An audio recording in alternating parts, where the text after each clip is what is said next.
All right, so far we've done a lot of work with the minor pentatonic scale, but not all songs are in minor keys. Some are in major keys, and that's why there's the major pentatonic scale.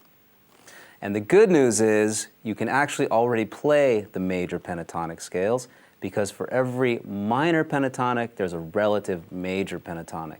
That means there's a major scale that contains the same notes as another minor scale if you know where to start. Okay, so hang in there with me. The theory behind this is the minor scale starts on step number 6 of the major scale. But since we haven't learned the major scale yet, I'm going to show you a simple trick that'll get you through. If we're doing the minor scale, for example, starting on the 5th fret of the low E string, that note is A. Here's A minor pentatonic.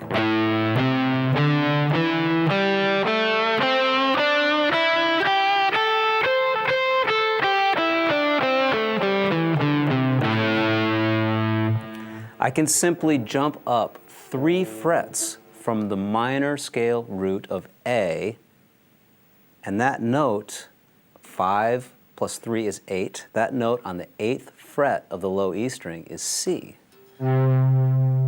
C major contains the exact same notes as A minor.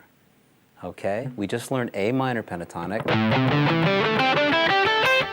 C major pentatonic has the same notes, but I start on C.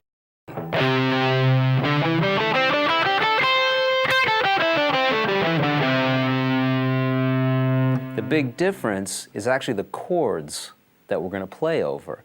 I'm going to use the major pentatonic scale to play over a major song, where I would use the minor pentatonic to play over a minor song.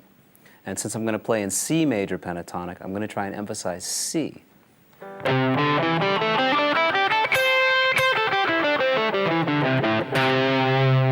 Okay, so we're going to learn 4 licks using the C major pentatonic scale, and then we're going to put them together into a short solo and try them out with the jam track.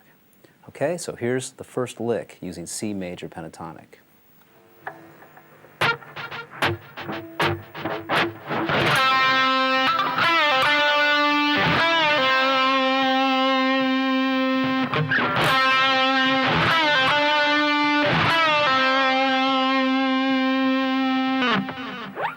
So, I'm starting on the note C, which is on the 5th fret of the G string.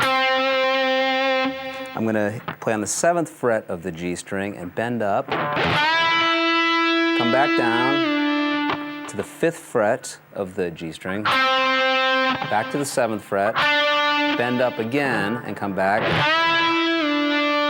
end on the note C, 5th fret of the G string. So it's a lot of work just between the 5th and the 7th frets, emphasizing the note C on the G string. Once again, it sounds like this.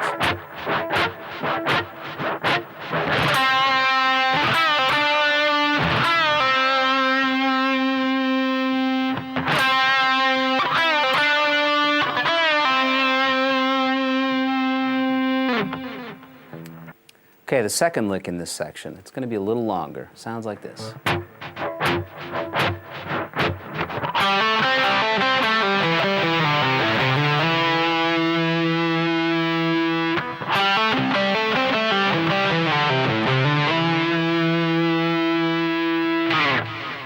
Okay, so what I'm doing here is starting on the 5th fret of the D string, hammering onto the 7th fret, to the 5th fret of the G string, playing that 2 times,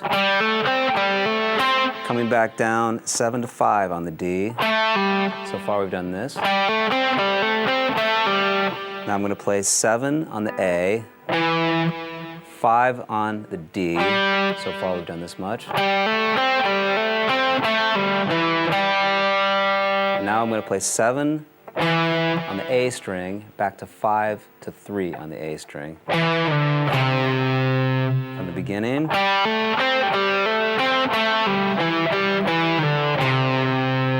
Now I'm going to go down to the 5th fret on the E string, and I'm going to end by playing 3, 5, 7 on the A. So here's the whole lick.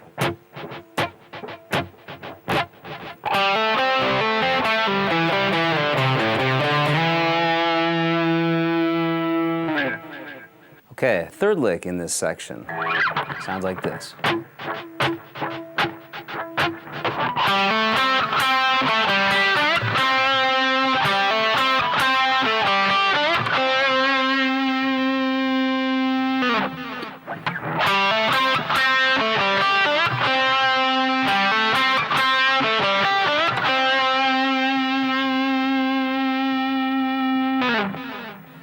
Okay, so what's happening here? I'm starting off on the D string, playing 5 to 7,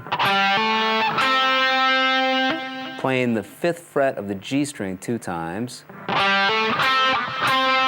7 to 5 on the D, and now I'm going to jump up to 8 on the B, bend on the 7th fret of the G, come down and land on the root note C, 5th fret of the G string.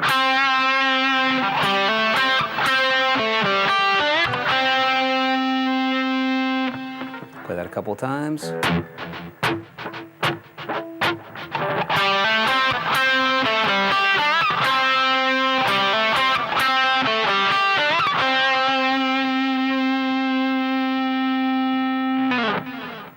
And now here's the final lick in this section. Sounds like this.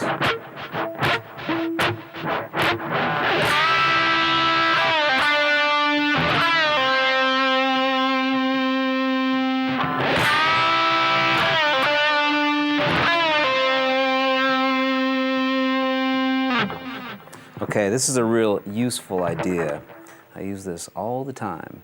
What I'm doing here is I'm bending on the 7th fret of the G string while holding the 8th fret of the B string. So I'm hitting those 2 strings at the same time.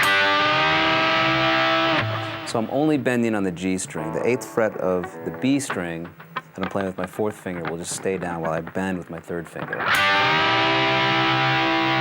Then I hit the G string and release the bend.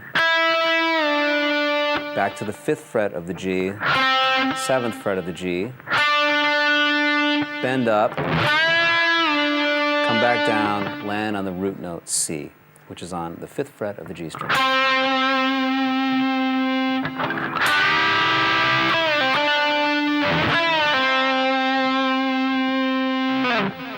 All right, so let's try out those 4 ideas with a new jam track. This will be in the key of C major.